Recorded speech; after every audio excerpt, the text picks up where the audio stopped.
Hola, muy buenas tardes desde España, desde Europa, pero también Elena está en París, creo, ¿no? Ahora. Y muy buenos días desde América, pues Patricia son buenos días allí en Ecuador y muy buenos días también a los que están participando, a los que sean participantes e inscritos desde América y buenas tardes también a los que estén inscritos y se hayan incorporado desde Europa.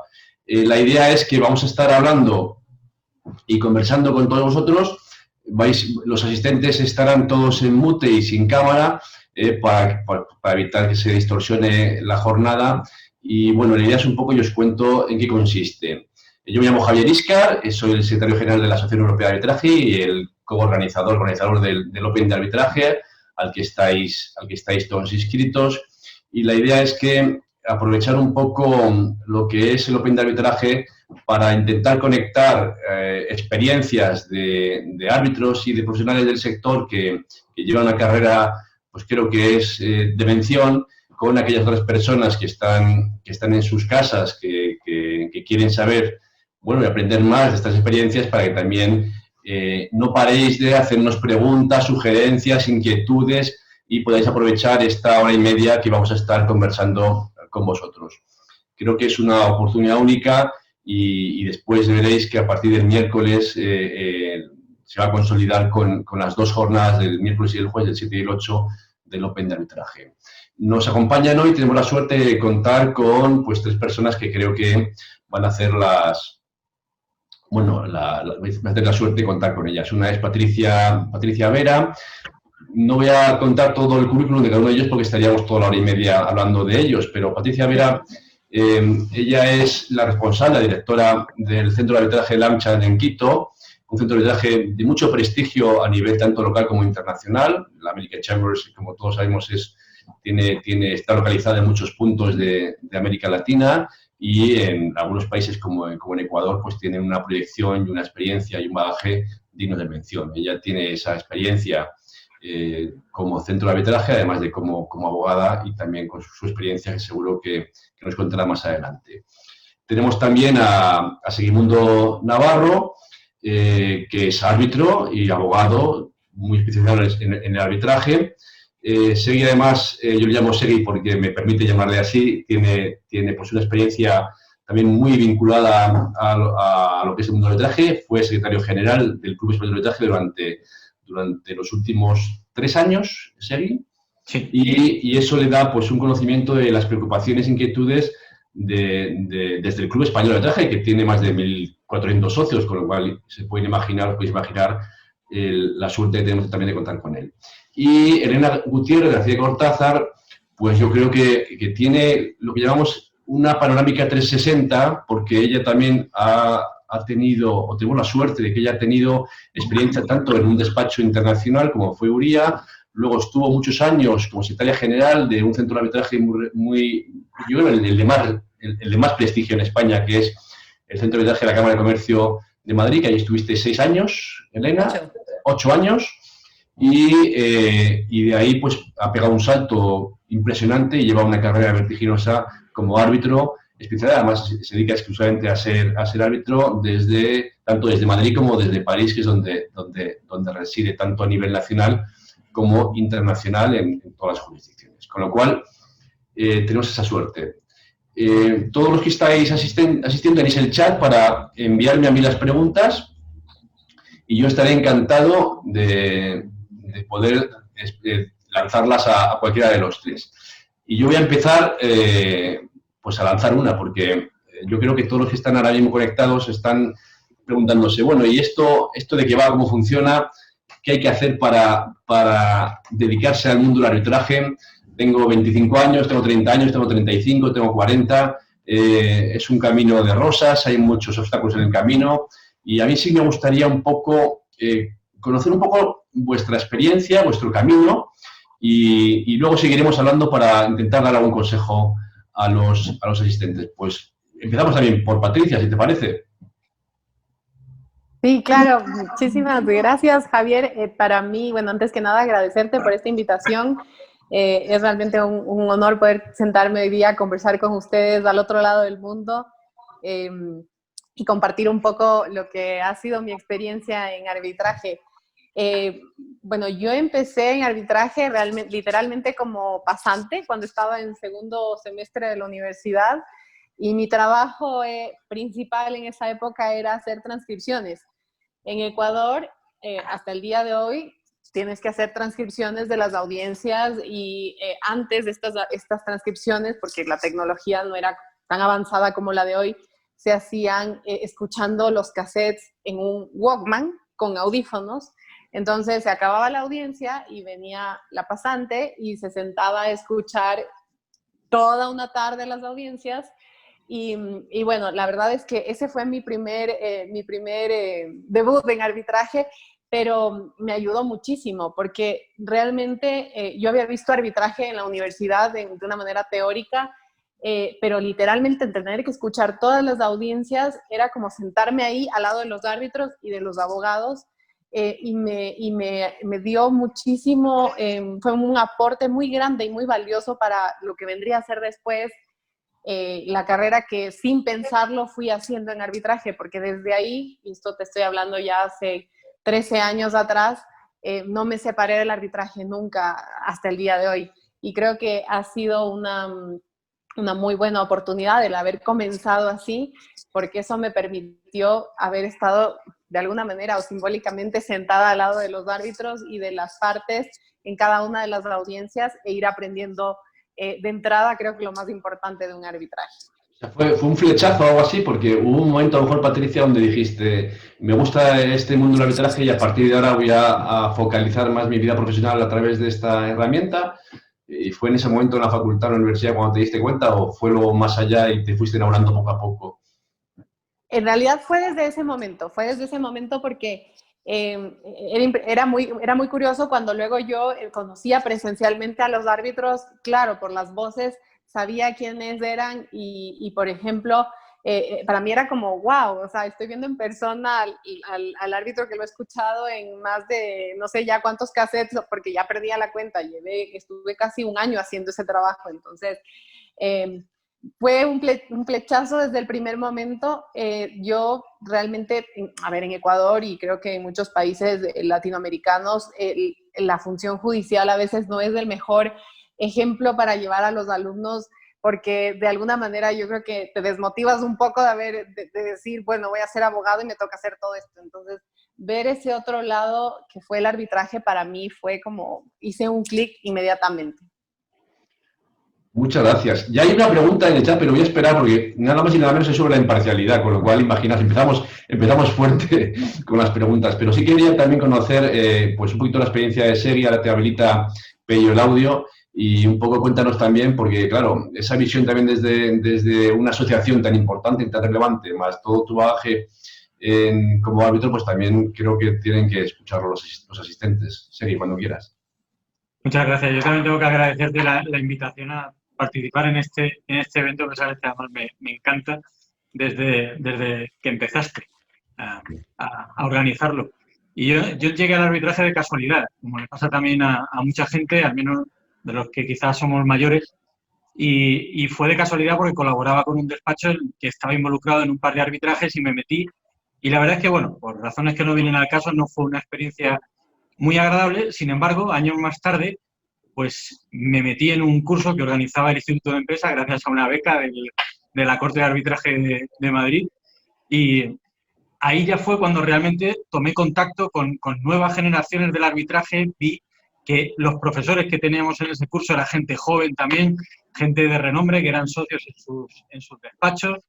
Y la verdad es que me llamó mucho la atención tanto cómo enfocaban los asuntos y, sobre todo, cómo se podía llegar a resolver conflictos evitando tener que acudir a la jurisdicción ordinaria. Sobre todo esos conflictos transnacionales que todos siempre pensamos, oye, nunca nos gusta jugar en casa del otro, ¿no? Entonces, ¿cómo vamos a hacer para conseguir encontrar un sistema que pueda resolver estas cuestiones que al final hay que darles una solución?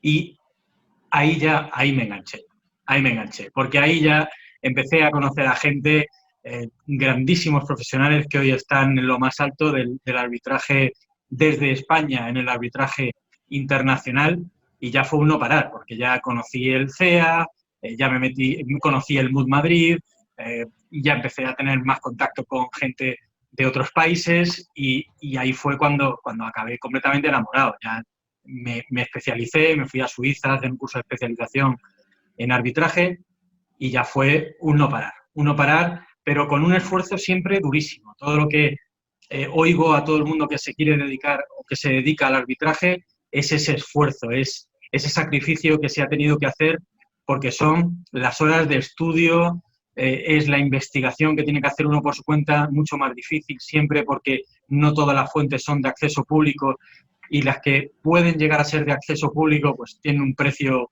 bastante considerable. Luego, además, el network, las relaciones sociales que también te consumen un tiempo increíble y todo eso de forma conjunta hace que vayas dirigiendo tu vida hacia el camino del arbitraje. Y si eres capaz de llevarlo todo a la vez, pero sobre todo la parte de estudio y sacrificio, eso es lo que va a conseguir que puedas llegar a tener una carrera en el mundo del arbitraje.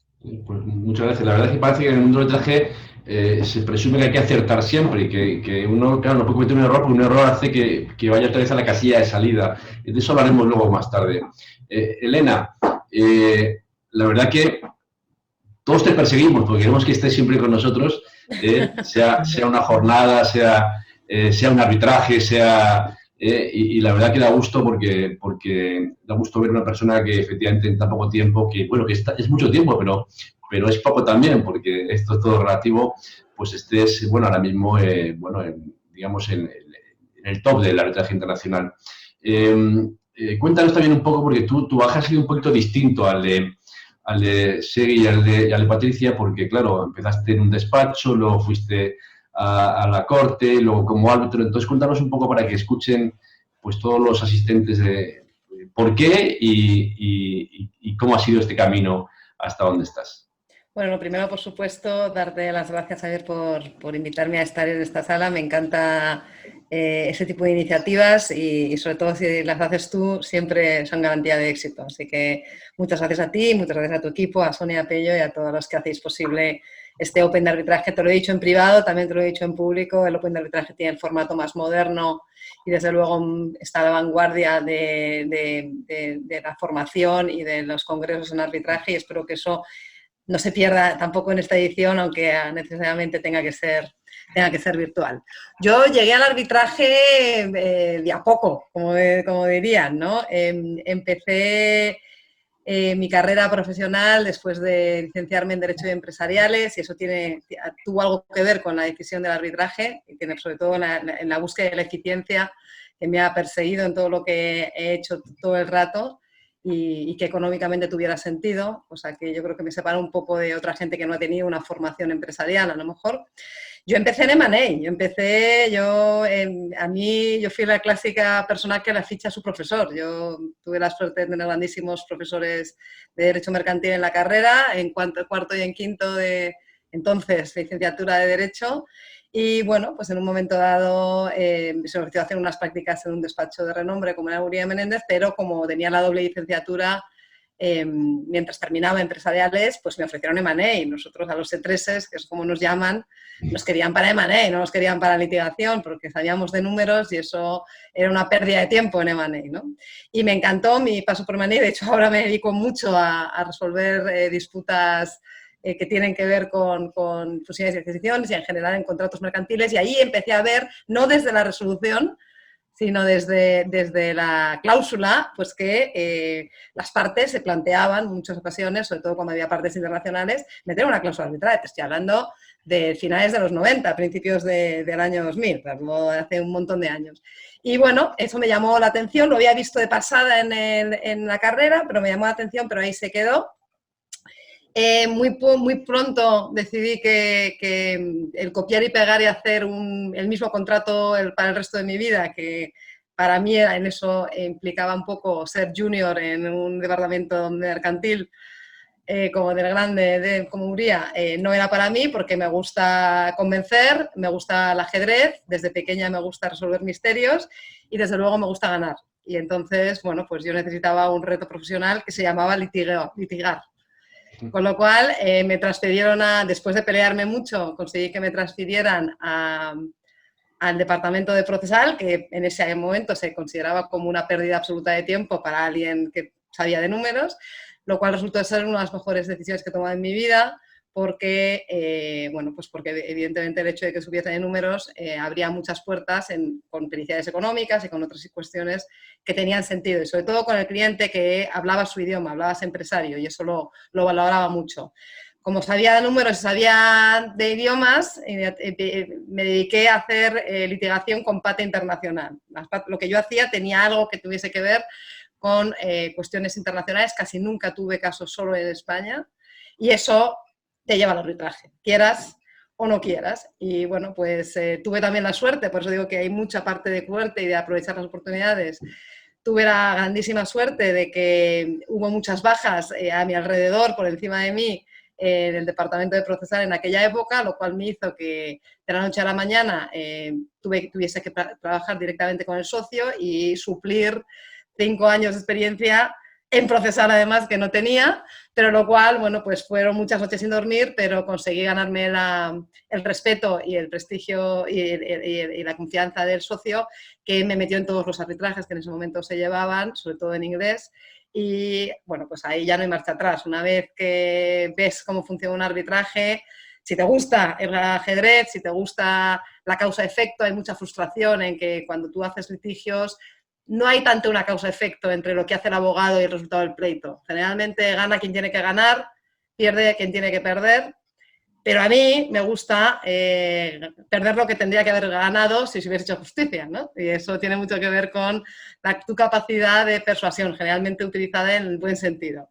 Y el arbitraje pues, ofrecía, desde el punto de vista puramente egoísta y personal, la posibilidad de que lo que yo hiciera, cómo yo interrogara a un testigo, cómo yo enfocara un tema, cómo me dirigiera a un tribunal arbitral, tenía muchísimo peso en el resultado final, que evidentemente tenía que estar acompañado de unos hechos que cuadraran y un derecho que acompañara, pero había mucho más allí, y a mí eso me pareció increíble. La forma en la que el arbitraje trata los temas me pareció que era la única forma que tenía sentido empresarial, que cuadraba para el empresario. Yo podía mirarle a la cara al empresario y prometerle algo real, algo que le cuadrara, ¿no? No cuando le dices, te voy a ganar esto en primera instancia, nunca le prometáis a nadie que le vais a ganar nada en primera o en segunda instancia, porque primero hay muchos psicópatas ejerciendo de juez y segundo, uno, como digo, a veces pierde lo que tiene que ganar y a veces gana lo que tiene que perder, pero bueno, en general tenía mucho más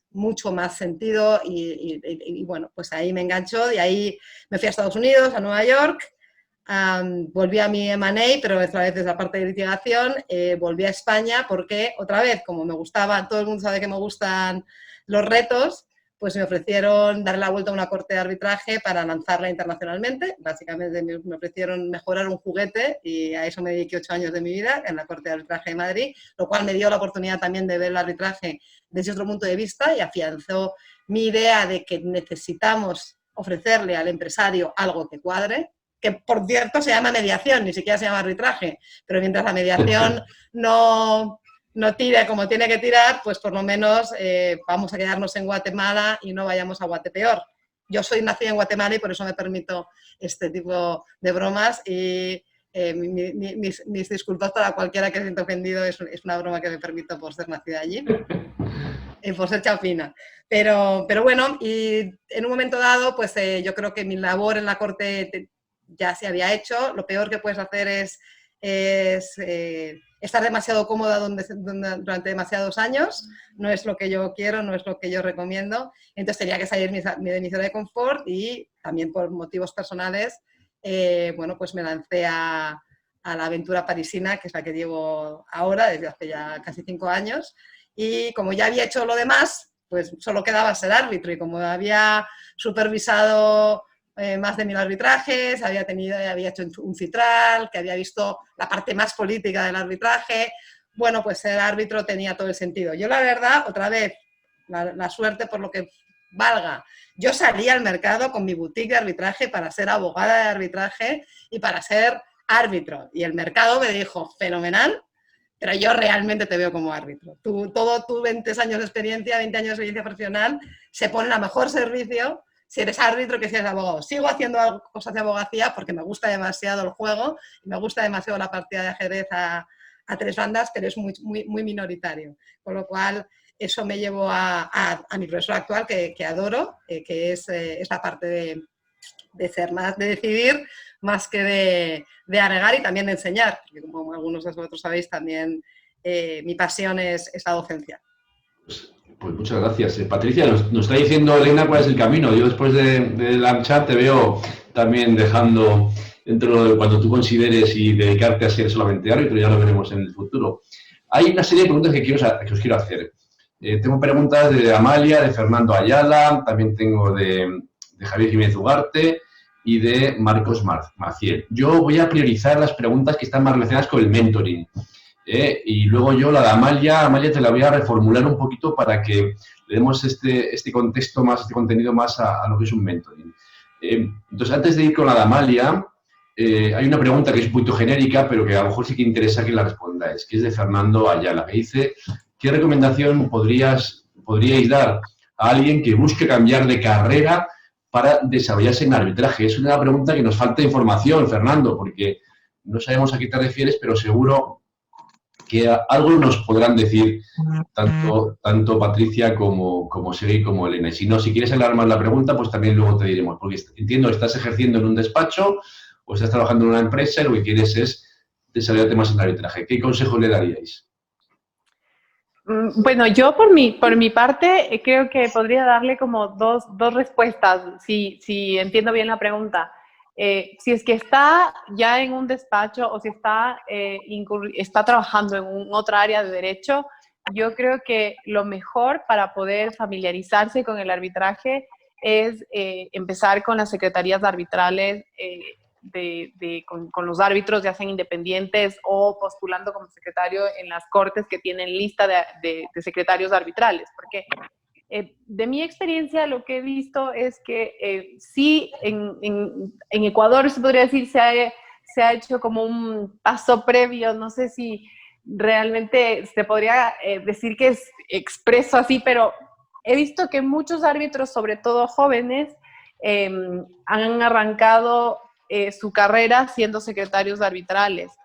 A mí personalmente eso me ayudó mucho también, entonces mi sugerencia siempre es, además de, obviamente, tratar de participar en los eventos de arbitraje y tratar de tener más contacto con la comunidad arbitral en la cual uno esté, ya sea desde la academia o con los eventos de arbitraje, es tratar de tener casos como secretario. Me parece que eso... Mira, nos está diciendo Fernando, nos dice Fernando, me dice a mí ahora en el chat privado que él está en el ámbito corporativo, como in-house, y que le gustaría pasar al litigio, a un ámbito más litigioso, más internacional. Es argentino y nos ha aclarado un poquito.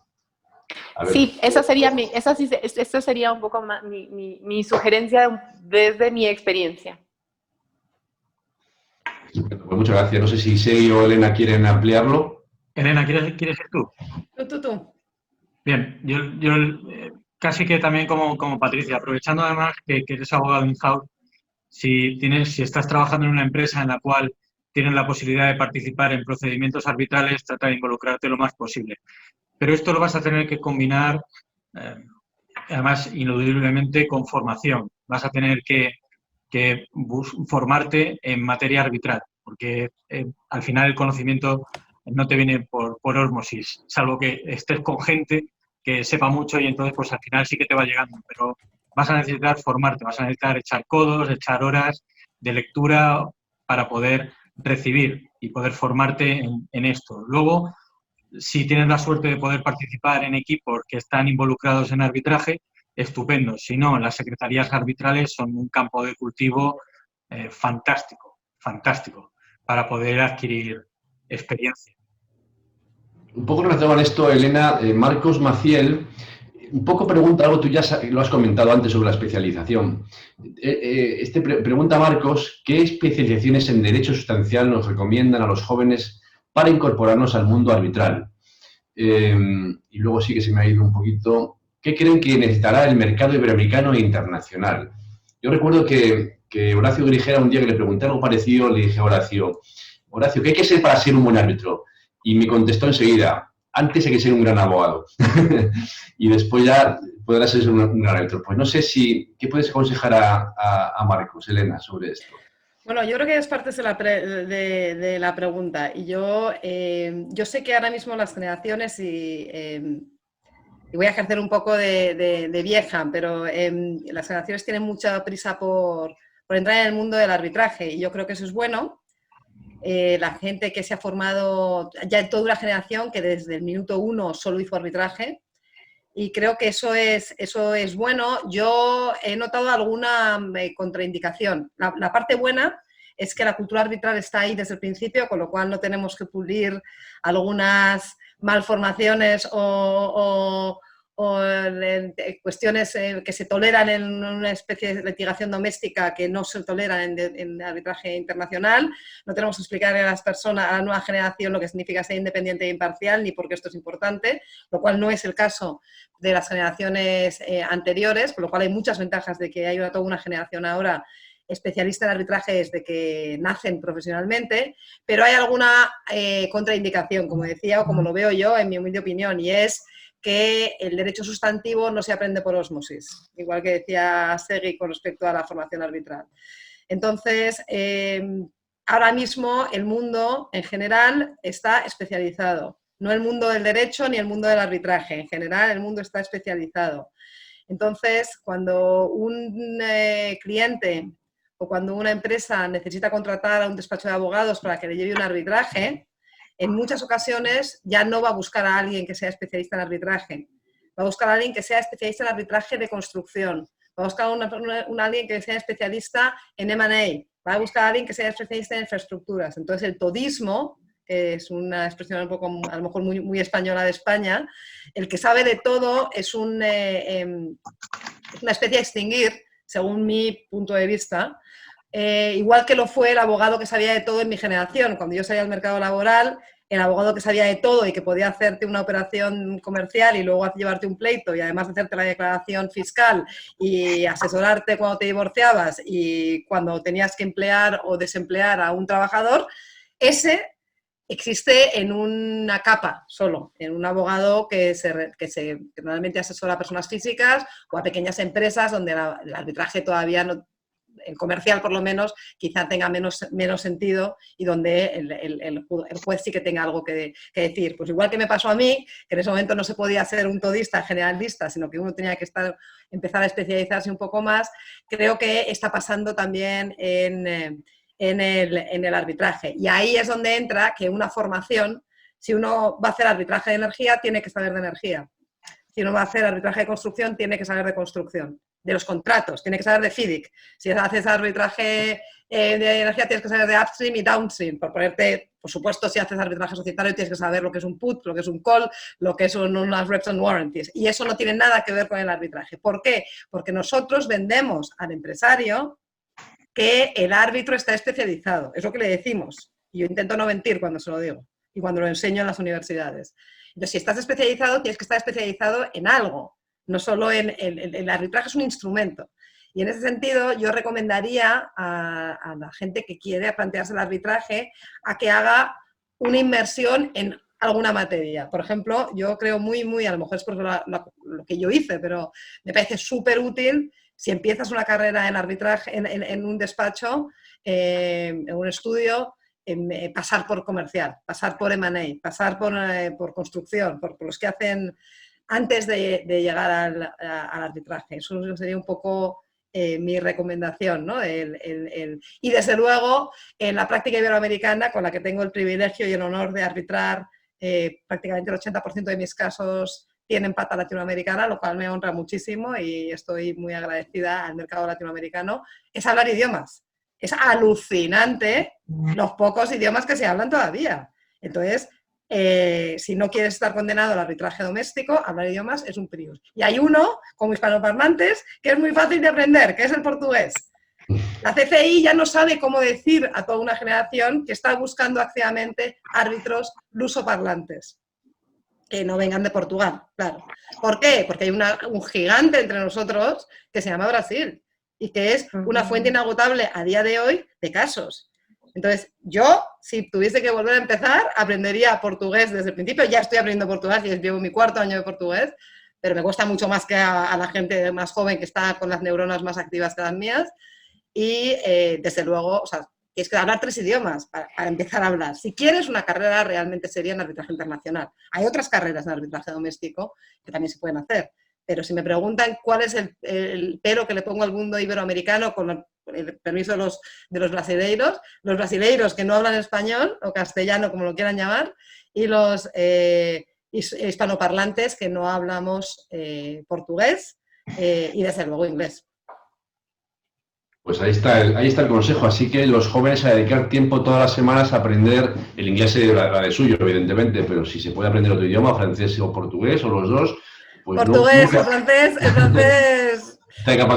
el francés es norte de África, o Francia y Suiza, y en Francia y en Suiza, si no eres nativo en francés, no tienes nada que hacer. El francés es un idioma muy complicado en el sentido de la inversión. Otra vez, ¿veis? Mi mente eficiente. La causa-efecto, inversión, producto final, para que el mercado francófono te considere un player a los efectos de darte un caso como abogado o nombrarte árbitro en francés, tu francés tiene que ser muchísimo mejor que tu portugués, que va a ser muchísimo mejor en muchísimo menor tiempo. Bien, bien. Oye, pues también lo tomo yo como consejo. Perfecto. Yo también. Desde luego. Mira, Amalia hace una pregunta que es un pelín técnica, que no la voy a desarrollar aquí porque creo que hoy estamos más para dar consejos, pero está muy relacionada con un asunto que yo creo que a Amalia le va a gustar que lo contestéis, relacionada con el deber de revelación de los árbitros. Entramos ya en materia compleja, ¿no? Porque Amalia sí que quiere preguntar que cuándo se debe denunciar eso, cuando lo sepa una de las partes, si un árbitro no es imparcial y demás. Eso yo creo que ya lo podemos ver en el Open el pasado mañana y el día 8. Pero entramos en un tema que afecta pues, a la honestidad de los árbitros, ¿no? Y a su credibilidad, que es un tema que habéis comentado los tres. Y yo creo que, Patricia, desde tu punto de vista, desde centro de arbitraje, claro, esto es esencial, ¿no? Porque, claro, ahí los árbitros o son designados por las partes o muchas veces cuando las partes no están de acuerdo es la institución arbitral la que lo designa. ¿Cómo veis este tema? ¿Cómo lo analizáis? ¿De qué manera? ¿Cómo conocéis a los árbitros que realmente revelan todo lo que tienen que revelar y otros que se guardan en la chistera cosas que a lo mejor tienen que haber revelado? ¿Es común? ¿Es frecuente? ¿Se hace mucho, poco? ¿Se debería hacer más? Cuéntanos un poco tu experiencia, Patricia, por favor.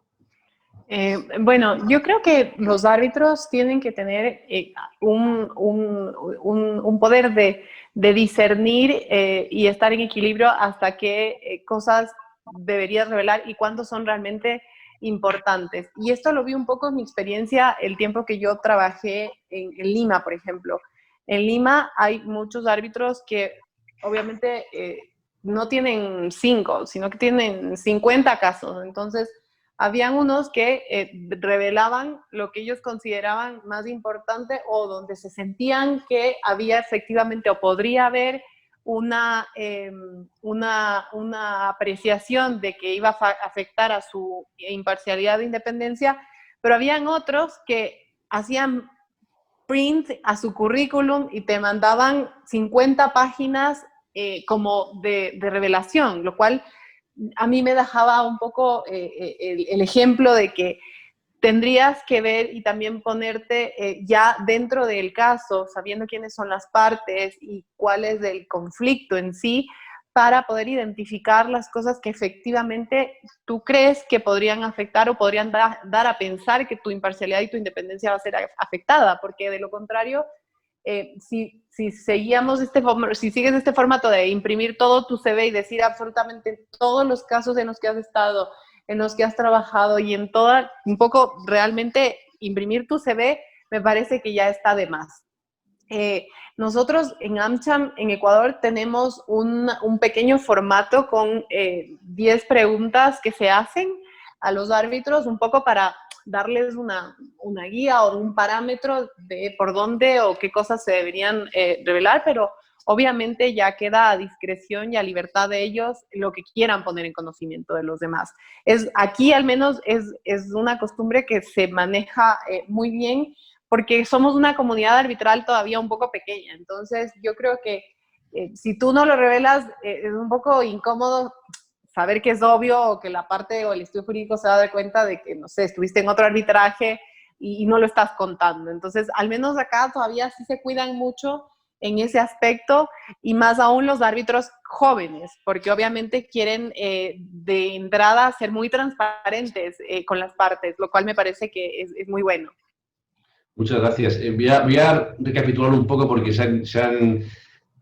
hay más asistentes que al principio, ya tenemos 91, y hay alguno que quiere conectarse con el vídeo. Simplemente estamos poniendo en mute los micrófonos y los vídeos apagados a los asistentes para evitar distorsiones, porque así podemos aprovechar más el tiempo de Elena, Segimundo y Patricia. Yo estoy recibiendo las preguntas a través del chat, ya sea en chat común o en chat privado hacia mí, y estoy encantado de desarrollar para que los ponentes pues, puedan contar sus experiencias. Y voy a intentar que todas se puedan preguntar para que después podamos aprovechar de esta experiencia de los tres. Así que lamento que no podamos vernos las caras, pero seguro que, como estáis todos presentes en el Open el 7 y el 8, ahí nos podremos ver de alguna manera. Y luego veo que hay mucha gente de Trujillo, de la UPAO, de Perú, que está saludando, pues también saludamos desde aquí. Encantados de que estéis asistiendo y que podáis también saborear lo que es el Open. Hay una pregunta, aunque luego quiero incidir en esto, Elena, y sé que por favor completéis también lo que he dicho. Patricia, me parece un tema esencial, que al final la carrera de un árbitro se mide por sus actos, aparte de la calidad que se presume, pero también cuando efectivamente hay que saber decir que no y hay que saber decir y revelar una circunstancia, aunque sea el asunto de tu vida, porque si no, efectivamente, que mucho abarca poco aprieta, ¿no? Como decimos en España. Y a raíz de eso, nos pregunta, aquí lo tenía Juan Carlos Martínez, claro, está muy relacionado, y no es fácil la respuesta. Dice, ¿qué 3 grandes virtudes debe tener todo árbitro? Pues a ver, ahí os lo dejo, Elena. Sí, tú te toca primero, cuéntanos. Sí, entonces, sí. ¿Qué 3 virtudes tiene que tener un árbitro? Claro, ahí primero vamos a definir qué son virtudes, vamos a definir si son virtudes personales o virtudes profesionales, y luego ya veremos qué podemos elegir. Pero vamos, aquí en el arbitraje ahora mismo lo primero que tienes que tener es honradez. La honradez, llámala independencia, imparcialidad, llámala lo que quieras. Tienes que ser honrado con tu trabajo, tienes que ser honrado con las partes, tienes que ser honrado con el procedimiento. O sea, se puede identificar de muchas formas. Cuando eres honrado con las partes es que has hecho una revelación, y así engancho un poco con lo que decía Patricia, es que pues has revelado todas aquellas circunstancias que pueden suponer un obstáculo para que puedas asumir la condición de árbitro en el procedimiento arbitral. Pero también tienes que ser honrado con las partes, aceptando un arbitraje en el que tú sepas que tienes los conocimientos sustantivos necesarios para poder conducirlo y poder llegar a la solución que están buscando las partes.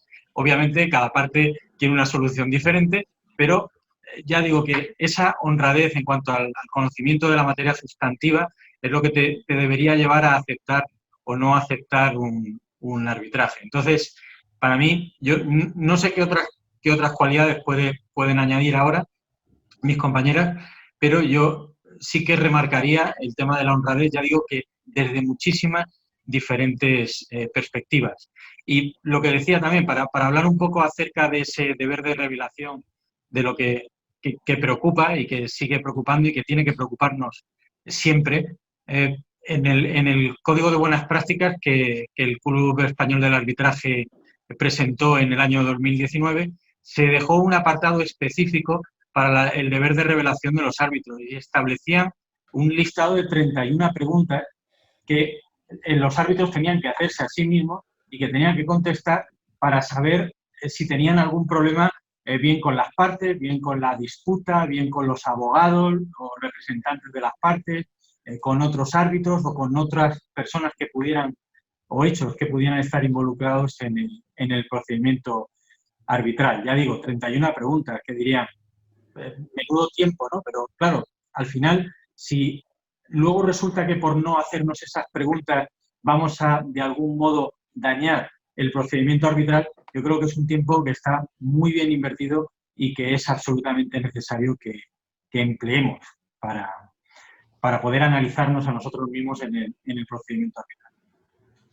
Muchas gracias, Elena. ¿Qué opinas sobre esto? Al final, en un camino como pues desde despachos, desde corte y desde árbitros, uno se encuentra gente de todo tipo. Afortunadamente, la mayoría pues es de calidad y hace las cosas bien. Pero ¿cómo hay una forma de intuir que algo no marcha, que alguien ha ocultado algo cuando estás en un tribunal arbitral o desde una institución arbitral?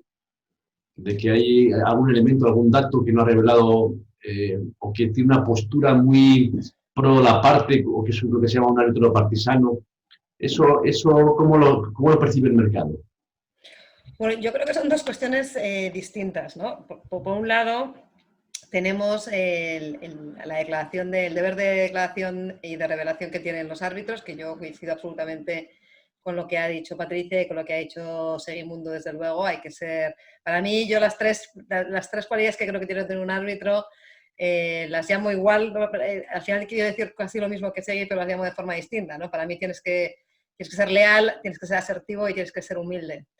Eso es lo que he aprendido después de pensarlo mucho y después de ejercer una profesión durante unos años, ¿no? Y la lealtad, que para mí es una palabra muy grande y que significa mucho en mi sistema de valores, empieza por el principio, y el principio de la lealtad es, evidentemente, no tomar un caso que no puedas. Y los impeditivos pueden ser por razón de materia, como ha hecho Segui, por razón de tiempo, porque realmente no le puedes dedicar el caso. Es lo mejor que le puede pasar a un árbitro, ¿no? Que muera de éxito, pero hay que saber cuándo. Yo tengo un número en la cabeza. Tengo un número en la cabeza a partir del cual digo no. Bueno, digamos que tengo los semáforos. Tengo un semáforo verde hasta un número, tengo un semáforo amarillo en el que yo revelo. No solo se revela que tienes o no una relación comercial, personal o profesional con unas partes, su grupo empresarial o su representante, que es lo que hago yo, sino que es el caso número 12 que llevo. Y tú verás, si me quieres a mí, porque consideras que yo soy indispensable en este tribunal, que sepas que tengo 12 casos más, de los cuales presido 5. Soy árbitro único en 2 y el resto son coárbitros, porque evidentemente la dedicación que le tienes que dar cuando eres coárbitro y cuando eres presidente del tribunal arbitral no es la misma. No significa que estén tan separadas, pero no es la misma. Entonces creo que la lealtad desde el principio es tanto por deber de revelación como de revelar cuánto sabes de una determinada materia, porque estás ahí para remover una controversia, como si puedes llevarla por una cuestión de tiempo. Cuando he rechazado un caso por falta de disponibilidad, lo cual me pasó el año pasado y me ha pasado este año, ya afortunadamente puedo volver a tomar casos, siempre ha sido bueno. Nunca me han penalizado el mercado por decir que no. Tampoco me ha penalizado el mercado por revelar. Y además yo cuento una anécdota para que vean hasta dónde revelas. Es verdad que después de estar, y eso Patricia lo sabrá bien, después de haberle, como decías tú, dado con la vara a los árbitros que no revelaban cuando tú sabías cuestiones, todo el mundo te mira cuando te conviertes en árbitro, con lo cual tienes que ser más papista que el Papa, porque le has recordado a demasiada gente durante demasiados años su deber de revelar, con lo cual el tuyo tiene que estar fuera de toda duda. Y el estándar es mucho más alto cuando vienes de institución que cuando no vienes de institución, como debería ser. Y el ejemplo que quería poner era que mi marido es socio de arbitraje de unos grandes despachos, de unos grandes jugadores en el arbitraje internacional, y yo, la misma semana pasada, perdí un caso. No me perdí, simplemente no llegó, para decirlo de otra manera. Yo revelé, me ofrecieron la presidencia de un caso muy relevante, un caso además muy bonito, que me gustaba mucho porque era un caso grande de infraestructuras, con pata económica que a mí, como ya sabéis, me gusta, económicamente muy grande, y uno de los más grandes que yo podía haber llevado, y una presidencia de estas características es muy difícil decirle que no, pero mi marido está representando a un joint venture, no al cliente directamente, a un joint venture, en otro caso que no tiene nada que ver, donde uno de los 4 socios es el demandado en este procedimiento. Y yo revelé en ese caso, bueno, pues las partes que me proponían dijeron no, gracias, pero no me siento cómoda, no me siento cómoda. Hace 2 años tuve la misma situación con otro cliente de mi marido. La reacción de la parte, ayer era un cliente directo, estaba asesorando directamente a un cliente, no era una parte de una joint venture, no era tan indirecto. La parte contraria al cliente de mi marido dijo, conozco tanto a la independencia de Elena que sé que antes se divorcia ser desleal. Y en ese momento entró el caso y actué como coárbitro, además, de la parte que estaba a la que asesoraba mi marido. Pero yo revelé en todo caso.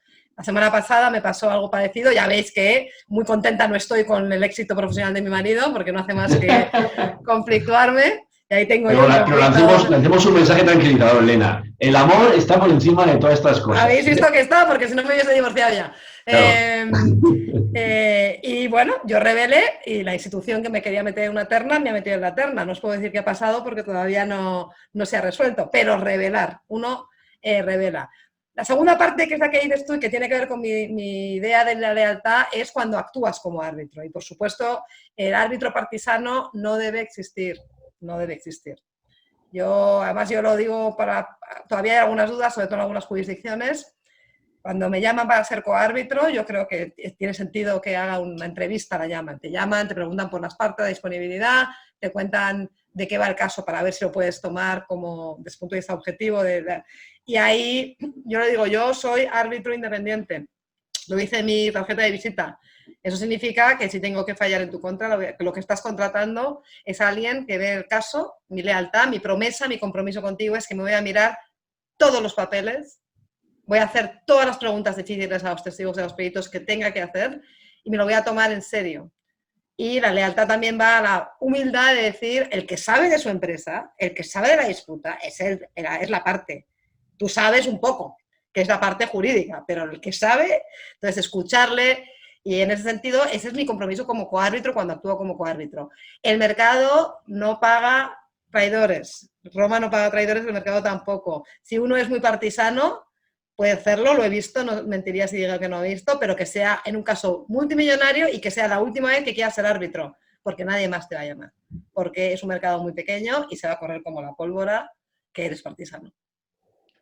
Pues muchas gracias. A los jóvenes que estáis conectados, podéis casaros sin problema, porque vais a tener éxito, aunque vuestro marido o vuestra mujer tenga éxito también. Eso, ¿Puedo comentar claro.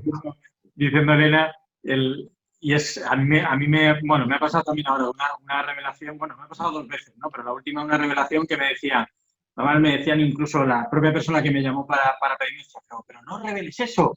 Y digo, vamos a ver, ¿cómo no voy a revelar esto? Sí.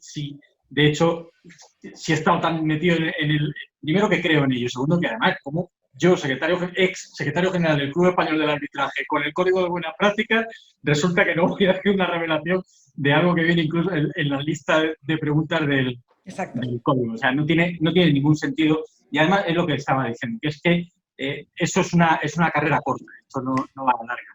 Pero vamos, también me ha pasado ahora en un procedimiento en el que estaba yo de coárbitro designado por la parte demandante, estábamos esperando la designación del coárbitro de la parte demandada y se ha convertido en un poco lioso, ha sido bastante interesante, pero una de las personas que fue candidata a ser coárbitro en este procedimiento, le hicieron una serie de preguntas unas preguntas muy concretas acerca de su relación con la parte, el número de arbitraje que había sido designado por esa parte, y su respuesta fue un lacónico, les podría responder, pero entonces estaría incumpliendo la normativa de protección de datos.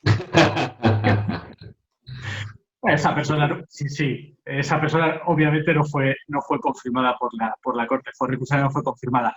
Pero por el lado contrario, también quiero aclarar una cosa, quiero dar mi opinión sobre un aspecto, y es que no siempre revelar supone recusar. No siempre una causa de revelación lleva a una causa de recusación. Hay circunstancias que se pueden revelar y que las partes tienen derecho a conocer que por sí mismas no tienen que llevar a una recusación. Elena ha hablado de unas que además lo que pasa es que las ha puesto en conocimiento de las partes y las partes no han objetado a lo mejor a su designación.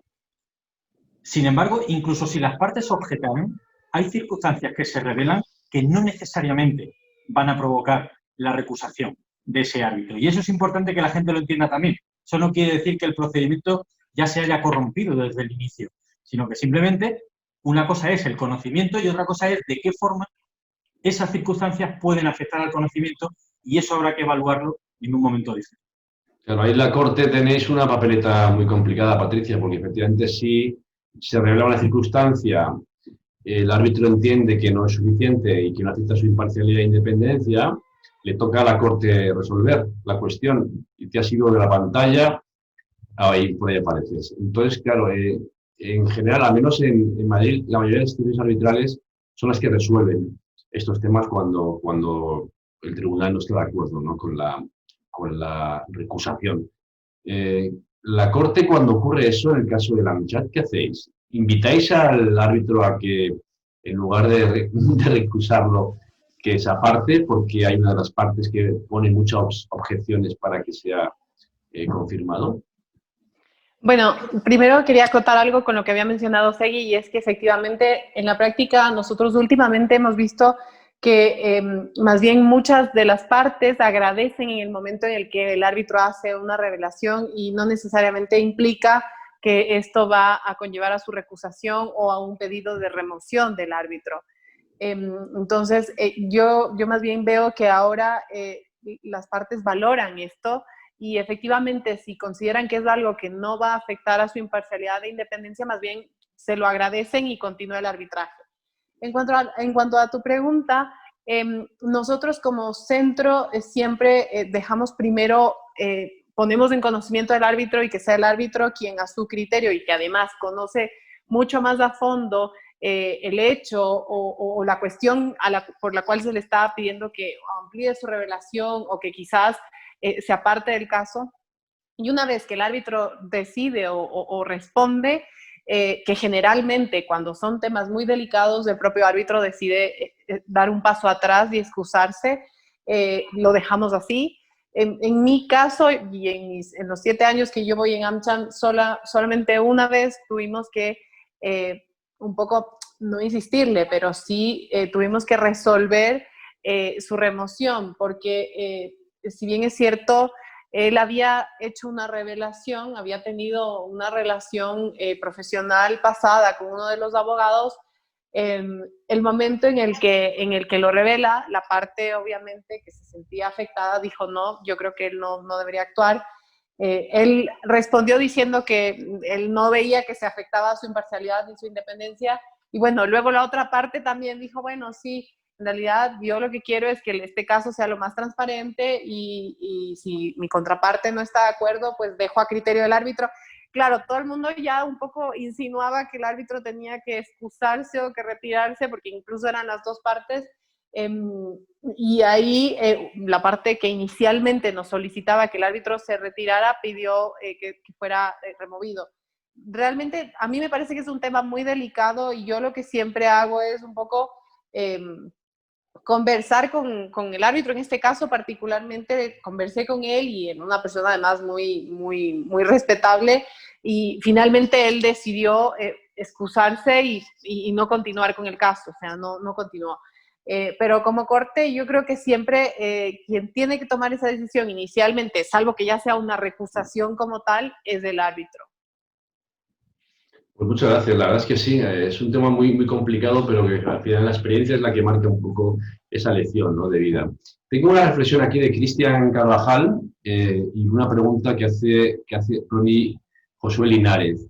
Cristian Carvajal es un peruano que vive en Brasil y dice, voy a decir la reflexión por si luego queréis comentar algo, dice que le parece un área de desarrollo, entre otras, que promete para los jóvenes profesionales latinoamericanos es el arbitraje internacional de inversiones, porque América Latina es protagonista y requiere más especialistas como abogados y como árbitros. Y luego añade y complementa diciendo que el arbitraje de inversiones tendrá mucha actividad para bien o para mal por razón de la pandemia. Luego, si queréis comentar. Pero tengo una pregunta que yo creo que quiero hacerosla porque yo creo, no sé si Patricia también, pero me imagino que sí, pero Elena y Segui, desde luego, estáis muy involucrados con los MUTs internacionales. Yo creo que también Patricia se está muy involucrada. Entonces, creo que la pregunta de Ronnie tiene mucho sentido, porque dice si consideráis que para aquellos que están interesados en el litigio, la participación en MUTs como parte de las destrezas legales. Y también dice que si puede considerarse que la formación complementaria para ellos, para los jóvenes, no solo debe ser jurídica, sino también en economía o estudios afines a la inteligencia artificial, como un ejemplo, como formación académica interna. Pues adelante. Aquí la dejo al que quiera, que levante la mano, porque son dos preguntas. Una es una reflexión sobre el tema de inversión y la pandemia, que creo que cuanto menos hablemos de la pandemia casi mejor, aunque es inevitable hablar de ello. pero sí me interesa que me contéis si habéis notado en vuestra experiencia pues unas destrezas distintas a aquellos jóvenes que se han formado y han participado en MOOCs. Yo quiero ahí contar una experiencia, y es que en el MOOC nacional que nosotros organizamos ya igual hace algunos años, me pareció muy interesante que en la audiencia final los equipos obviamente estaban tan bien preparados que en la audiencia final pasaron dos cosas. Una fue que los tres árbitros dijeron, oye, ¿y no podemos hacer un empate? Y les digo, no, porque, o sea, en la vida real, bueno, sí puede haber un empate, por decirlo así, pero este es un evento académico. Y les costó muchísimo decidir cuál de los dos equipos ganaba, porque en realidad no, o sea, es más, decidieron irse como un tiempo complementario y extender la audiencia con ciertas preguntas para ver quién salía del desempate. Y luego en otra audiencia, al final, un gran árbitro muy reconocido en Ecuador, César Coronel Jones, se acercó, él era el presidente de esa audiencia, se acercó donde los chicos, donde uno de los oradores, le dio la tarjeta y le dijo, llámame porque quiero que trabajes conmigo. O sea, a mí eso me dejó muy claro que el participar en los MOOCs no solamente te ayuda realmente a llevar a la práctica ya todas tus destrezas como abogado litigante, sino que también te puede abrir una gran oportunidad y oportunidades de trabajo. Nosotros, como parte de los premios del MOOC, siempre damos el que puedan hacer pasantías, o conseguimos pasantías ya sea en nuestro centro o en otras firmas para que puedan un poco más involucrarse los alumnos. Gracias. No sé si sigue, Olena, ¿queréis añadir algo? Bueno, yo creo que el MOOC es siempre una buena idea. Los MOOC nacionales, desde luego, y los MOOC nacionales, por supuesto, porque te abren los ojos al mundo real. Los MOOC no son el mundo real. Se parecen más que un aula, pero no son el mundo real. Y yo creo que para contestar a la pregunta, el MOOC ha tenido tanto éxito y ha influido tanto en la profesión que hay que hacer esta precisión. Creo que el MOOC es la experiencia académica, la decisión más importante que puede tomar un alumno. Que luego se dedique o no al arbitraje, da igual. La experiencia MOOC es una experiencia inigualable. Yo seguramente es la primera vez que el alumno o el estudiante se queda sin dormir por una razón que no involucre fiesta o alguna desgracia, es por trabajo, y eso le va a pasar más veces, si es bueno y le va bien o buena. Creo que es una experiencia admirable, se aprenden destrezas, se aprenden habilidades, se recibe input contradictorio, que creo que es la primera vez que lo hacen. Normalmente uno tiene un profesor al que le cree o no, porque es bueno o malo, y en función del respeto profesional o académico que se le merezca, pues uno se toma más en serio o menos en serio el feedback, si es que el profesor está por la labor de darte un feedback y no darte una nota. Dar feedback y dar una nota son cosas completamente distintas. Y de repente encuentras un universo en el que personas a las que respetas profesionalmente, a las que admiran, que incluso han podido ser tus profesores, o a las personas que has visto en webinars o en conferencias, se dirigen a ti y te evalúan a ti. Y luego viene otra persona tan admirada por ti como la anterior y te dice que hagas exactamente lo contrario que te ha dicho la primera. Y creo que saber manejar con qué te quedas es fundamental. Por supuesto, los estudios valoran la experiencia MOOC, es un buceo, y la parte internacional de ver te acerca, sobre todo en países donde no hay mucho arbitraje internacional disponible en sus propios países, o países como Perú, nos acompaña mucha gente de Perú, donde el arbitraje doméstico tiene tanta presencia. El arbitraje internacional es otro animal. Es otro animal, y lo puedes ver muy bien a través de un MOOC, por lo cual es un sí rotundo en la participación en los MOOCs nacionales y también, desde luego, internacionales. Y además, en defensa del español, tengo que hablar particularmente por supuesto, del MOOC Madrid, que es una de las grandes iniciativas. No es la única, también está el MOOC de la UBA, pero yo creo que es un MOOC muy bien hecho, donde además se permite que uno interrogue a testigos o a peritos, lo cual es algo que no todas las MOOCs te dan. Pero sí me gustaría también, porque creo que es una pregunta muy importante la que hace Cristian, sobre qué aventura escoger, si el arbitraje comercial o el arbitraje de inversión. Esa decisión normalmente no la va a tomar el abogado más joven, la va a tomar la firma a la que le plantea. Yo tengo muy buenos amigos en Bolivia, y en Bolivia toda la generación de árbitros empezaron por el inversión, porque Bolivia fue demandada sistemáticamente, y luego llegaron al comercial. La gran mayoría de las personas lo hacemos al revés. Primero hacemos comercial y luego, cuando tienes muchos galones, pasas a la inversión. Pero esto no es la realidad de muchas jurisdicciones. Por ejemplo, Bolivia lo decía, las personas más, los Guayas, los Moreno, las personas más reconocidas en Bolivia, empezaron con el arbitraje de inversión y luego se pasaron al arbitraje comercial. Yo sí que creo que el arbitraje de inversión hay que tenerlo, es otra forma, son arbitrajes más complejos. Ahí sí la especialización en internacional público y la parte publicista va a jugar un rol, con lo cual, si hablamos de formación complementaria, yo sí me entraría en la parte de internacional público, sobre todo cuando llegas a una posición donde puedes ser nombrado árbitro, pero sí que tiene otras reglas. Tiene otras reglas y, por supuesto, sí, vamos a ver mucho arbitraje de inversión en la pandemia que nos va a perseguir mucho después de que consigamos vencerla. No me resisto a hacer un apunte sobre la formación complementaria porque es uno de mis temas favoritos de este año y espero que me dure muchos años. Fueron los objetivos durante mucho tiempo. Sí a la inteligencia artificial, sí a la formación en inteligencia artificial. Es la gran baza, es donde ganáis la partida los jóvenes. Quien sepa de inteligencia artificial, sois digitales, no analógicos.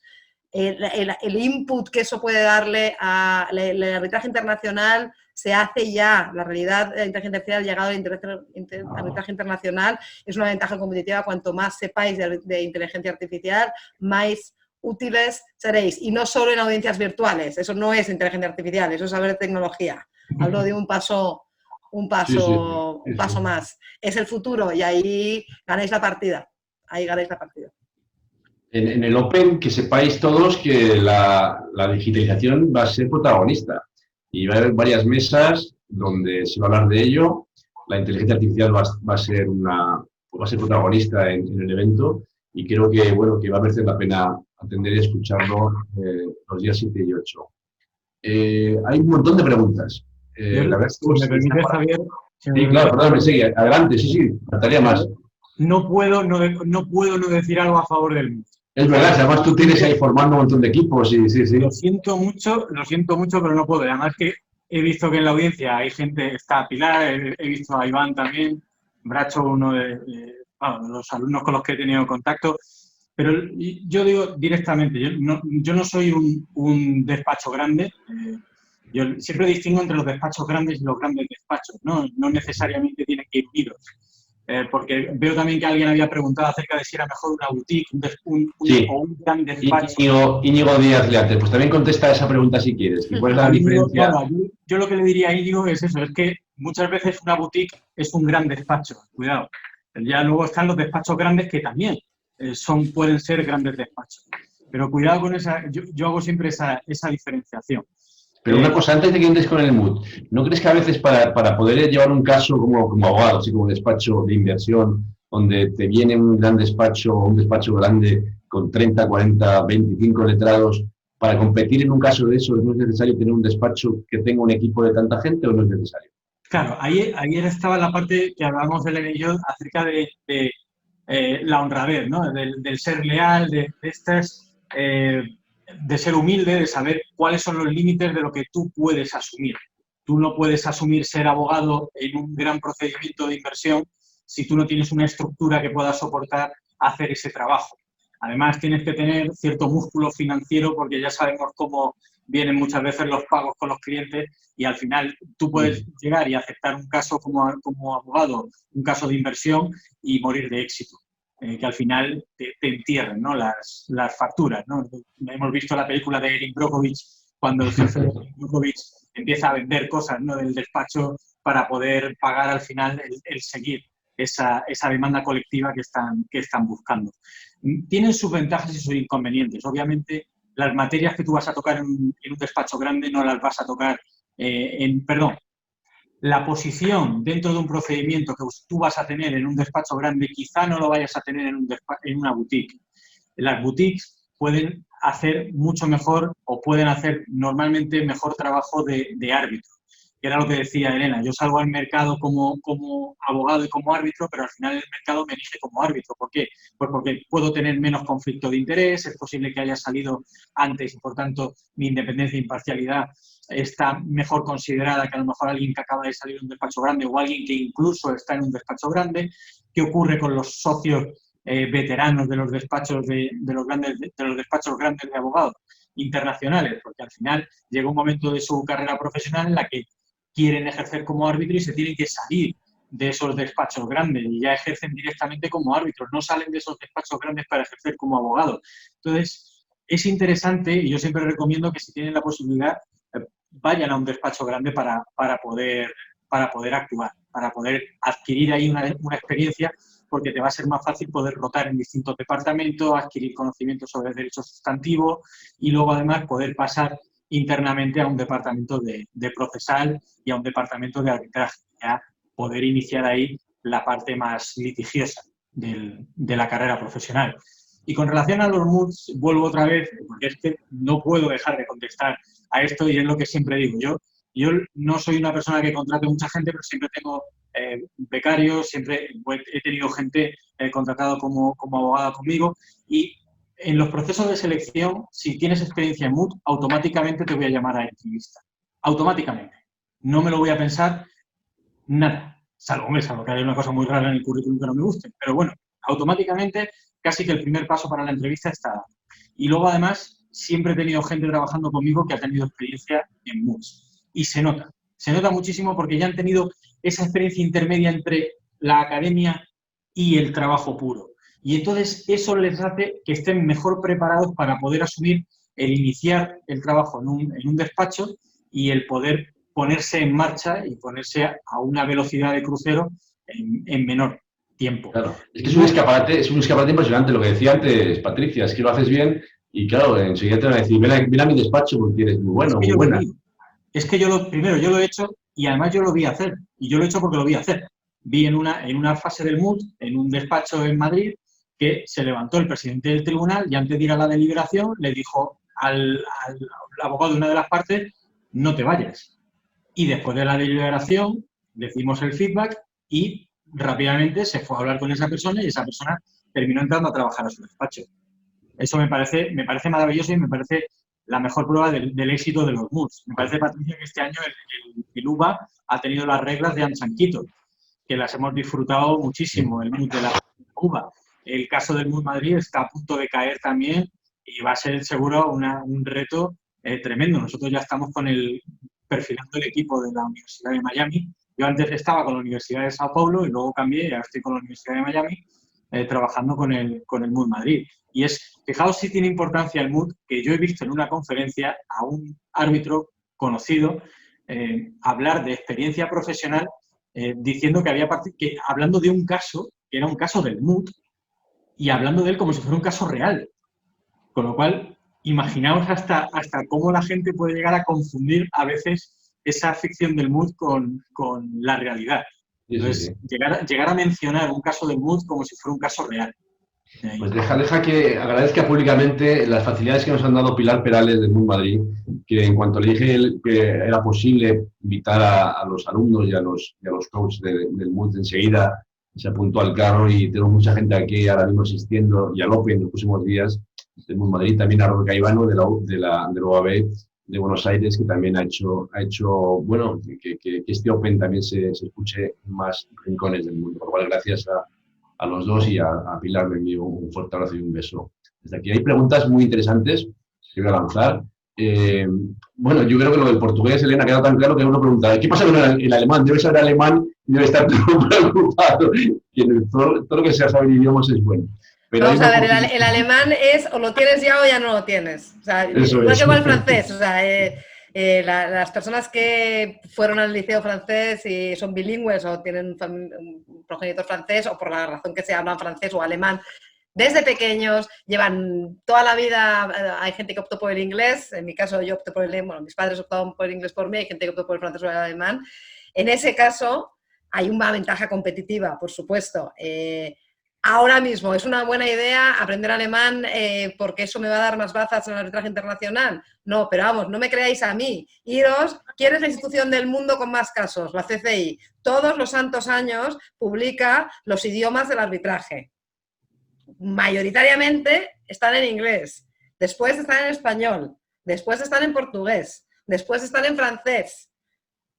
Sí, sí. Ahora empieza el chino. Eso es la pregunta. ¿Aprender chino ahora? Pues para hacer negocios allí puede. Para llevar un caso en chino, olvídate. Entonces, Oye, el alemán, decían que se tardaba más de una vida en aprender el alemán, particularmente. Entonces, con la edad lo que pasa es que los ojos se chinan un poco, pero no lo mismo. Exacto. Pero vamos, el alemán, si lo traes de carrete, si ya lo tienes, te va a ayudar. No hay tanta negocio, no hay tanto arbitraje en alemán, pero bueno, el que hay te va a caer, pero si lo tienes que aprender desde cero... Y Fernando Castañeda pregunta qué casos hay ahora, para especializarse en Brasil, qué tipo de casos hay, infraestructuras, sobre todo, ¿no es verdad? Mucha construcción, mucha infraestructura, hay mucho caso comercial, otra vez, ir a estadísticas CCI. Brasil ha entrado, en los últimos años, ha entrado en los 5 nacionalidades más litigantes con partes, porque además Brasil te encuentras la rareza de parte brasileña contra parte brasileña en CCI, sede París, ¿no? Lo cual, bueno, ahora es distinto, tienen buenas instituciones, tienen CCBC, la CCI se ha instalado en Brasil, pero hay mucho arbitraje en Brasil y de verdad, no me creáis a mí, iros a las estadísticas de la CCI, que es una fuente os da un poco la radiografía de cuál es el estado del arbitraje actual, a los efectos de pensar en qué os tenéis que especializar y qué idiomas tenéis que hablar si queréis una carrera en arbitraje. También mirar los sectores económicos en los que el arbitraje está y sobre todo la comparativa de cuál es el sector económico que ha crecido más. Sí, ahí está claro. Pues hablando de construcción, tenemos aquí a un ingeniero, a Sergio Arroyo, que claro, dice, bueno, él también que le gustaría ser árbitro, ¿no? Dice, es necesario tener la carrera de Derecho para tener posibilidades como árbitro. Somos muchos los ingenieros con un máster en arbitraje que nos vemos un poco desplazados en el mundo del arbitraje de construcción y son bien recibidos solamente como peritos, expertos, pero les da la sensación de que les cuesta verlos como árbitros. Él pregunta si merecería la pena, aparte de estudiar el máster en arbitraje, estudiar la carrera de Derecho. Claro, no sé si es como el alemán. Yo creo que un abogado no puede estudiar una carrera de ingeniería, pero os lo pregunta el ingeniero. ¿Estáis viendo más arbitrajes donde los ingenieros son árbitros? ¿O sigue siendo un mundo más de los abogados, como árbitros? Yo te contesto si quieres muy rápido. Para mí no es lo mismo que el alemán, fíjate.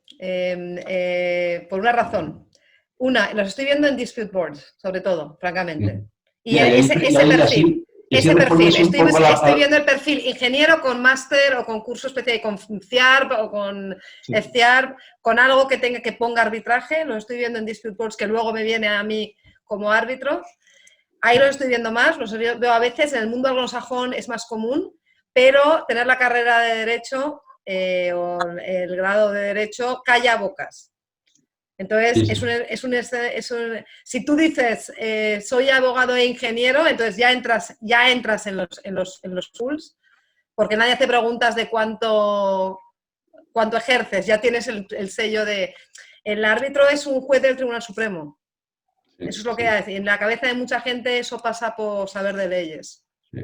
Mira, esos libros verdes que están aquí atrás son manuales de derecho para ingenieros que ha hecho Iberdrola, que creo habéis participado también.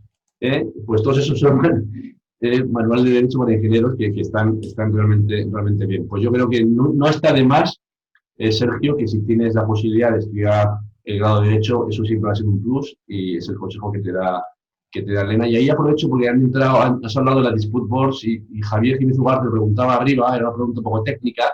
Pero como hay una pregunta también sobre mediación, ¿consideráis que son compatibles las 3 herramientas?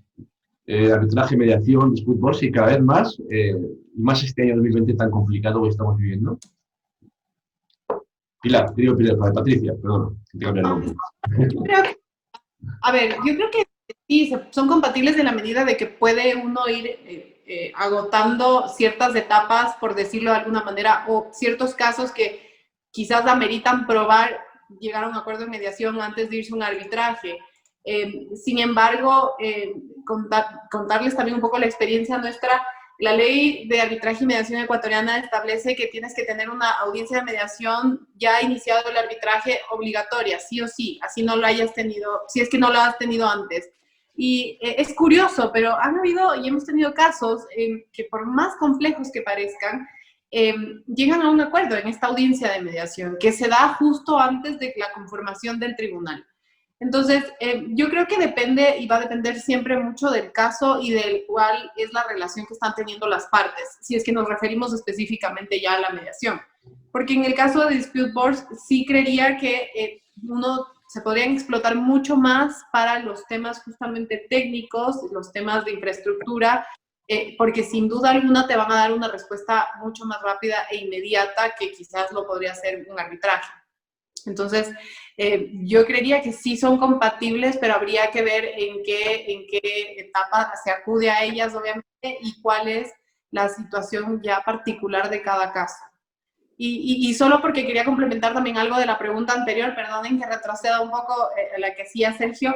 En Ecuador, por default, si tú no pactas el arbitraje en derecho, va a ser en equidad.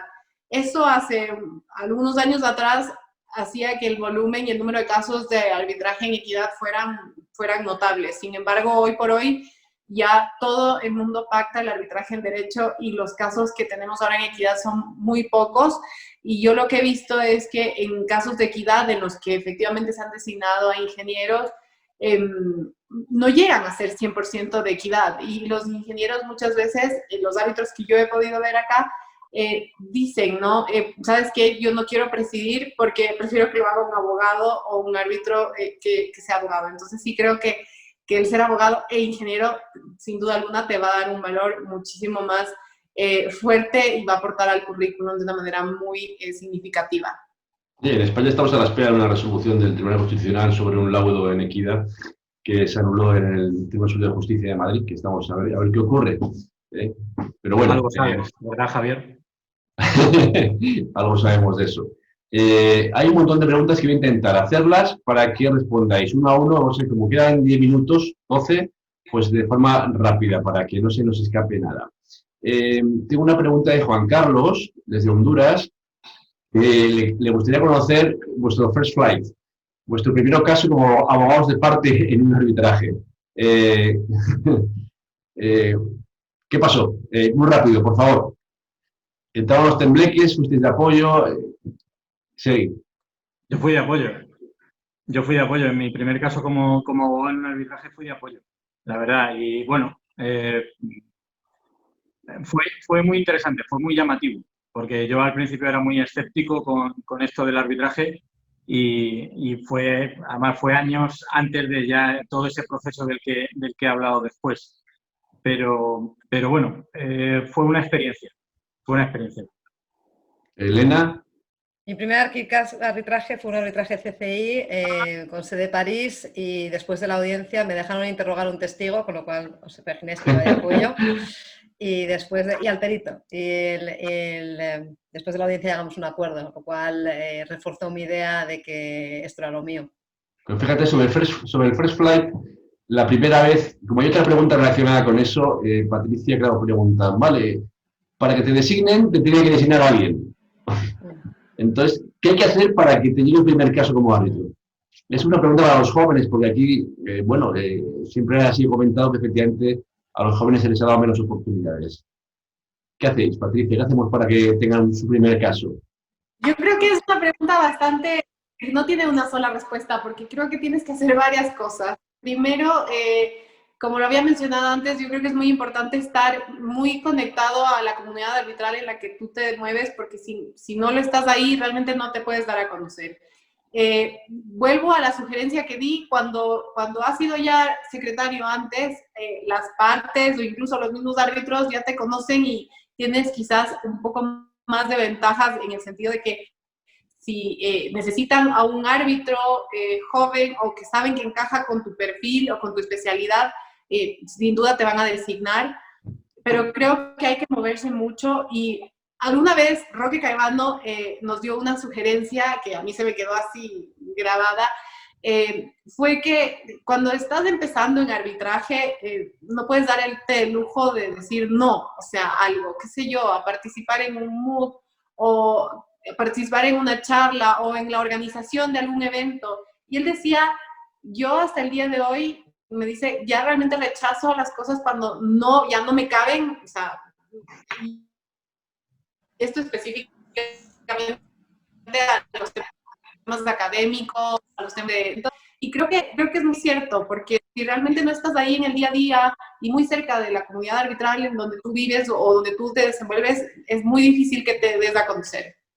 Qué grande Roque, la verdad. Enviamos también un abrazo fuerte a Roque desde aquí, por sus consejos sabios siempre. Si no me va a matar, María José Onate, que además creo que en la Universidad de Juan Carlos me suena de haberla visto en la inscripción. Ella pregunta, ella está estudiando los últimos años, el último año del grado en Derecho, y os pregunta si es recomendable realizar un máster especializado en litigación internacional. Todo lo que sea formación es bueno. Todo lo que sea, ya digo, además, si le damos la palabra a Pilar ahora mismo, te dirá que por supuesto que sí, que hay uno en la Carlos III maravilloso, que es el que organiza ella. Pero sin duda, vamos a ver, si es al final, depende de la formación que hayas tenido durante tus años universitarios, depende de dónde la hayas hecho. Pero siempre es bueno tener un máster, siempre que ese máster esté muy bien preparado. Porque para perder el tiempo ya lo pierdes solo en casa. Entonces, y sobre todo para perder el dinero. Entonces, si de verdad encuentras un máster que está muy bien organizado, por supuesto que merece la pena. Por supuesto que merece la pena. ¿Y consideráis que es un valor añadido al hecho de hacer un máster, un MOOC, el hecho de conocer mucha gente que luego te vas a ir encontrando en el camino profesional? Porque hay una pregunta relacionada con esto después. Que me pregunta, es V. Techera, dice que en el ejercicio del arbitraje dice que es un gran desafío la elección del árbitro. Efectivamente. Entonces pregunta, ¿qué aconsejáis? ¿Designar a un árbitro con gran experiencia en arbitraje o un árbitro que no tenga tanta experiencia, pero tenga un profundo conocimiento del tema de fondo? Ahí es nada. ¿Y en ambos casos tienen el mismo tiempo disponible? Mismo tiempo disponible, sí, vamos a empatar ahí. Vamos a empatar ahí al menos. Ahí nos vamos un poco también a las buenas relaciones con los demás. O sea, a la hora de buscar un presidente o de buscar un árbitro, claro, la empatía también importa. Completamente. Cuidado con eso. Yo, en mi época de la Corte de Madrid, tuve que nombrar muchos árbitros. Bueno, yo proponía, había una comisión, por supuesto, nunca es mía, pero vamos, en la propuesta de la secretaria general a la comisión de nombramiento de árbitros generalmente salía limpia en un altísimo porcentaje. Y ahí tienes mucho poder. Que otra vez tienes que ser muy leal con ese poder, que tiene que ver también, ya, si me permite también diré algo de los primeros nombramientos, que generalmente te los da la institución. El primer nombramiento suele ser la institución la que apuesta por ti. Ahí yo cometí algunos errores. Por ejemplo, nombrar a gente que no conocía, solo por currículum, que era como a mí me parecía la forma más objetiva de terminar con las acusaciones de amiguismo en el arbitraje y de que solo había un círculo muy pequeño.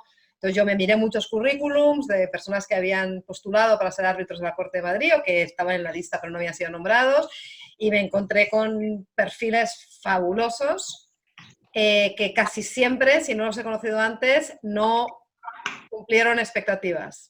Porque el conocer a los árbitros, no hace falta haber trabajado con ellos, pero tienes que haberlos visto en acción. Los has tenido que ver en conferencias, los has tenido que ver en otros casos, los has tenido que tener como secretarios, has tenido que tener algún contacto. Para mí resultó clave y eso es una de las cosas más importantes que yo aprendí en los 8 años que estuve en la Corte nombrando árbitros. Cuando ahora tengo que nombrar presidente, y esto puede sonar bien, mal o regular, yo no nombro ni propongo nombrar a presidentes que no conozco. Que no conozco físicamente. Pero no porque haya trabajado con ellos o porque tenga una relación personal con ellos, sino porque los haya visto pensar. Y se puede pensar dando una conferencia, se puede pensar en un cóctel, en una conversación de 20 minutos, se puede pensar no puedo afianzar más la labor del secretario del Tribunal Arbitral. Hace un mes conseguí con otra coárbitro nombrar como presidenta del Tribunal Arbitral a la que fue secretaria del Tribunal Arbitral en uno de mis primeros casos, donde yo era coárbitro y ella era la secretaria del Tribunal Arbitral nombrada por el presidente. 10 años después está presidiendo un tribunal arbitral, ella, y yo soy coárbitro. Bueno. Las citas a ciegas, las justas en esto. Yo creo que, otra vez, es que la lealtad a las partes tiene que ser fundamental. El primer nombramiento, hay mucha gente con mucha prisa para ser árbitro. Y a mí me parece que hay que tener yo tiemblo mucho cuando soy árbitro. No me tiembla la mano en firmar un laudo, pero me parece que es una responsabilidad. Es que nadie más que tú va a interpretar el derecho. Es que tienes el poder de un magistrado del Tribunal Supremo. Y yo me pregunto cuántos magistrados del Tribunal Supremo de 25 años hay de Cortes Supremas. Ese es el poder que tienes. Entonces, cuando yo creo primero creo que se hace muchísimo más por los jóvenes de lo que se hacía por lo menos en mi época, pero vamos a definir qué es joven. Cuando tú tienes el poder de decidir, y más si eres árbitro único, que es lo primero que te cae, ¿no? Los primeros nombramientos casi siempre que te caen son árbitros únicos, que parece que son en casos más pequeños. Ser árbitro único es una responsabilidad brutal. Entonces, para ser árbitro, lo primero es que te tienes que tener muy en serio tu función. Y creo que el bagaje y la experiencia, me importa más el número, los años de experiencia que la edad del candidato. Pero desde luego hay un mínimo que por respeto a las partes tienes que decidir, porque además eso es lo que nos diferencia. Hay jueces de primera instancia de 26 años, muchos. Sí. Y yo creo que es una parte de lo que no tiene sentido, porque no han visto mundo, no les ha dado tiempo a especializarse. Entonces, árbitros jóvenes sí, vamos a definir lo que significa joven, teniendo a las partes en la cabeza. No hay un derecho a ser árbitro, hay un derecho a tener un árbitro competente. Para mí, la posición tiene que ser, las partes tienen derecho a un árbitro competente, los árbitros no tenemos derecho a ser nombrados árbitros. No sé si se entiende. Sí. Absolutamente. Eso es fundamental. Juan Alonso Sierra, que no te hemos respondido ya porque él no quiere encorsetarse, entonces para no hacerlo, pregunta si se debe estudiar también pues esto, derecho internacional económico o una materia un poquito más extensa. Juan Alonso, tú no te encorsetes, estudia mucho y luego cuando te vas a dedicar a la arbitraje, lo que te han dicho los tres expertos es que hay materias donde efectivamente construcción, infraestructuras, M&A, donde pues, hay más arbitrajes que en otras. Para mí el abogado del futuro sabrá de inteligencia artificial y de análisis económico del derecho. Ahí lo tienes. Y portugués. Ahí lo tienes. Y portugués. En la región iberoamericana. Mira, aquí una pregunta muy interesante de Briana Canorio, que me la hace a mí en privado, y está muy relacionada con el mentoring. Entonces, dice, no sé si alguno de los panelistas puede comentar sobre los programas de mentoría que están ofreciendo diversas instituciones. Que esto sería un camino concreto que puede ayudarles a aquellos abogados jóvenes que quieran conocer más sobre el arbitraje. Briana, aquí tienes a 3 personas, 4 conmigo, comprometidos con la mentoría, con lo cual no sé si alguno quiere comentar algo, pues cuanto más mentoría haya, mejor. Efectivamente. Yo creo que son preguntas para Patricia y para Elena, vamos. Sí. Adelante. A lucirse. Tenéis que dar 20 segundos. Venga, 30. Bueno, yo contarles que en Ecuador implementamos el programa de mentoring justo del CEA Mujeres y que fue un éxito. En la primera edición tuvimos que dividir el grupo porque habían tantas mentees y tantos mentores que se habían inscrito que realmente no podíamos hacer en una sola. Y yo creo que realmente, y me aprovecho para agradecerle a Elena porque ella fue nuestra mentora en la implementación de este programa acá en Ecuador. Es el mejor espacio que se puede tener también para profundizar ciertos temas, aclarar dudas y también tener una red de contactos un poco más ampliada. Así que yo creo que es fundamental cuando se puede o se puede acceder a los programas de mentoring, hacerlo, sin pensarlo. Bueno, yo, para no agotar mucho mi tiempo, me uno a lo que dice Patricia, codirijo el programa de mentoría del Club Español del Arbitraje y creo que es una grandísima idea a disposición de todas, pero sí quería agradecer a Briana su comentario, porque además antes preguntaba a alguien sobre cómo se hace ser de in-house a árbitro. Briana es una de las personas que sabe más de derecho de energía y del negocio de la energía en el Perú. Estuvo durante muchos años en una empresa pública energética y ella ha dado el salto a ser árbitro. Y además formó parte de un programa como mentee, un programa de mentoring, ahora también de mentora, y yo creo que es un ejemplo de lo que hay que hacer en cada fase de la vida. Es una grandísima profesional. Pues oye, nada, si querías el anonimato, Briana, no lo has conseguido porque yo me he ocupado de decir tu nombre. Así que lo lamento. Hay una última pregunta ya, terminamos. Ya sabéis que llevamos a gala en estas jornadas empezar puntual, llegar puntual. Creo que si hay que valorar mucho, lo que más hay que valorar de todos los que estáis ahí detrás de la pantalla como de los ponentes es el tiempo. Y ese tiempo es valiosísimo y me encantaría estar otra media hora con todos, pero creo que el respeto que os tengo me impide aprovecharme mucho más de vuestros conocimientos. Pero esta última pregunta está relacionada con una que habíamos pensado en hacer, que es sobre, bueno, qué hacer y qué no hacer. Lo pregunta Fernando otra vez Castañera, pero sobre el balance. ¿De qué os arrepentís? ¿Qué no haríais más que eso? ¿Qué no haríais y qué haríais más en estos, si tuvieses a retroceder 15 o 20 años atrás? Y con esto terminamos,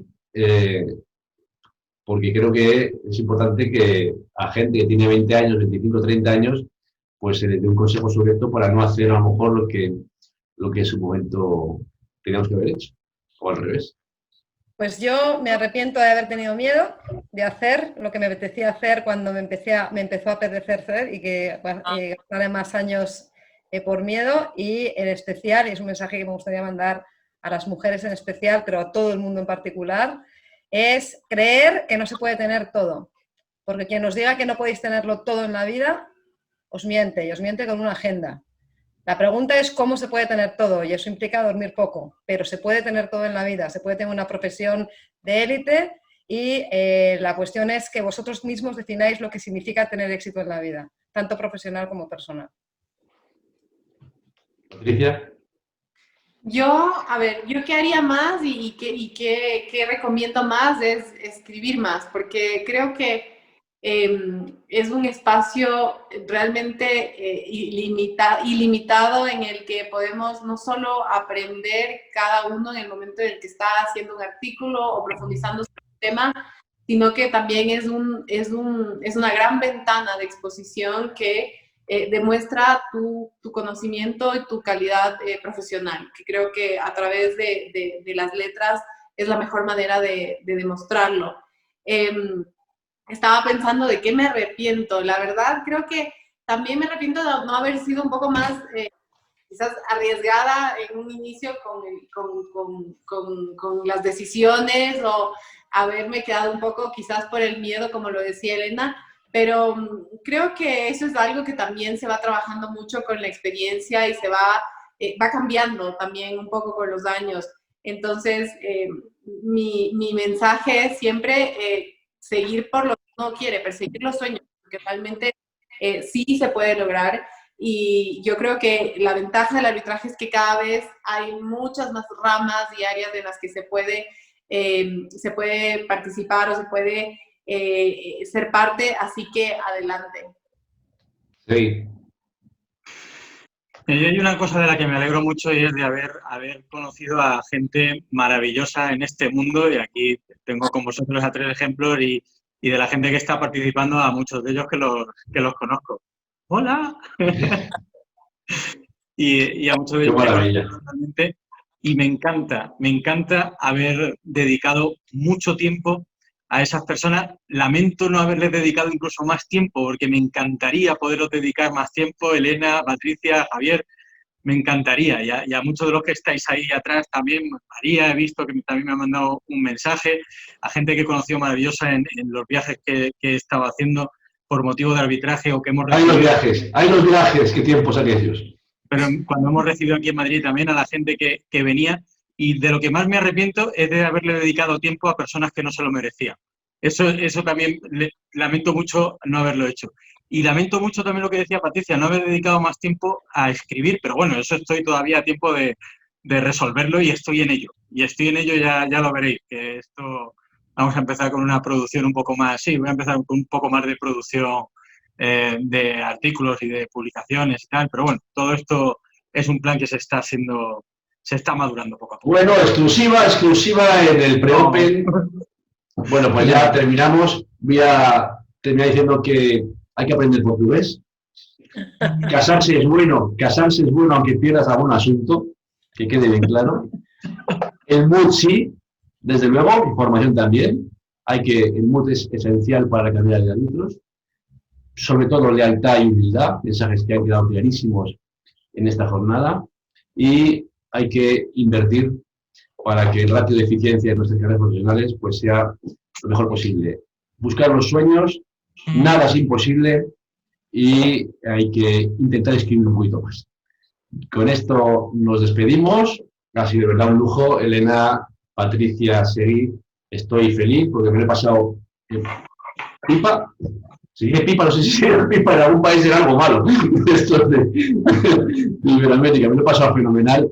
De verdad ha sido una hora y media maravillosa. Creo nos quedan 2 tardes de locura, que son el 7 y el 8 de octubre, miércoles y jueves del Open. Veréis que va a merecer la pena y ahí nos vemos. Muchas gracias a todos los asistentes.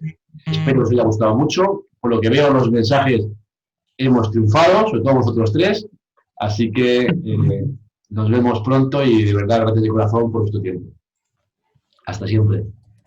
Gracias. Muchas gracias.